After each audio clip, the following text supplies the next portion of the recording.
Good morning students.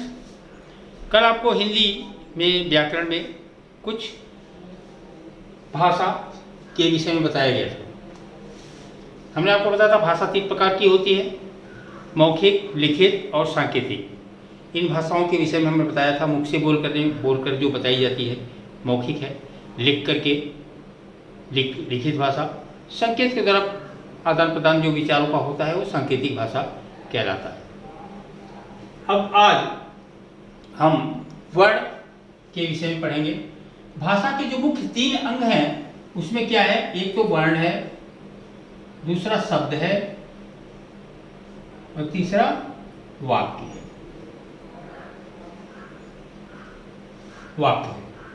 सबसे पहले हम वर्ण के विषय में जानते हैं। वर्ण आप लोग प्ले से ही सीखते आ रहे हैं, क ख ग घ, और इसके अलावा मात्राएं आप लगाते हैं, अ आ ई उ, ये सब मात्राएं जो लगाते हैं आप। तो वर्ण मुख्यतः इसके 2 भेद हो जाते हैं, एक तो स्वर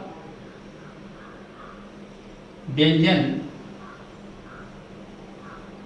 और विसर्ग।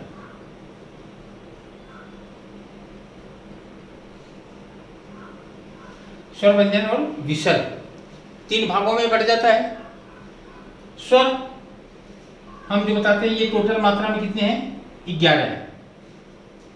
11 कुल स्वर हैं, जिसमें आप देखें कि अ, आ, ई,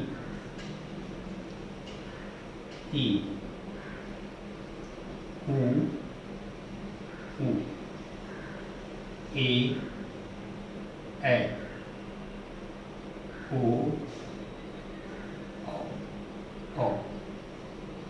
2 2 4 2 6 2 8 2 10, एक छोटा कोई, एक इसमें री भी आता है। आपको इतने ये 11 स्वरों में आते हैं। व्यंजन कितने हैं कुल, व्यंजन देखिए, व्यंजन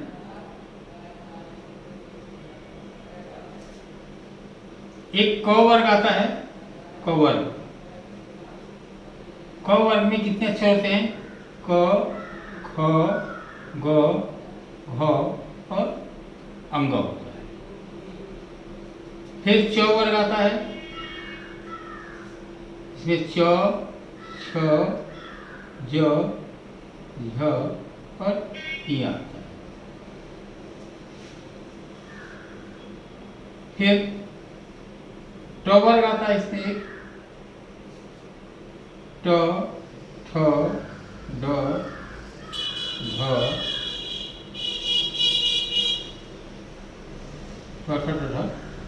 ढ।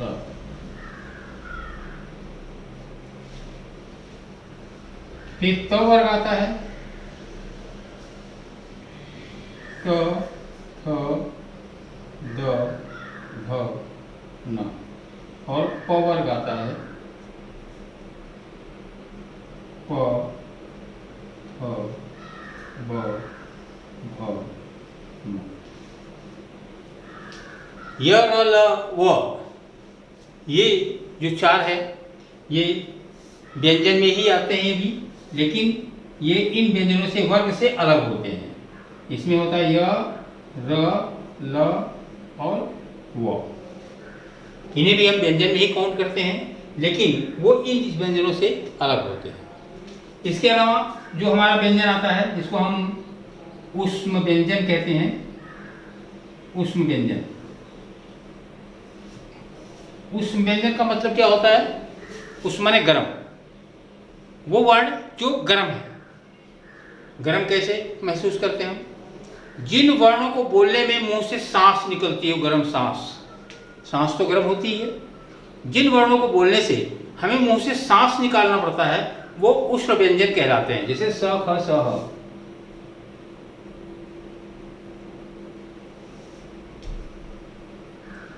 इनके बोलने से हमारे मुंह से गर्म सांस निकलती है, ये उष्ण व्यंजन कहलाते हैं।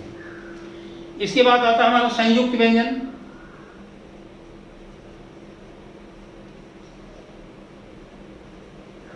संयुक्त व्यंजन क्या होता है कि एक से नहीं बनता, वो दो से बनता है। जैसे हमारा छ है,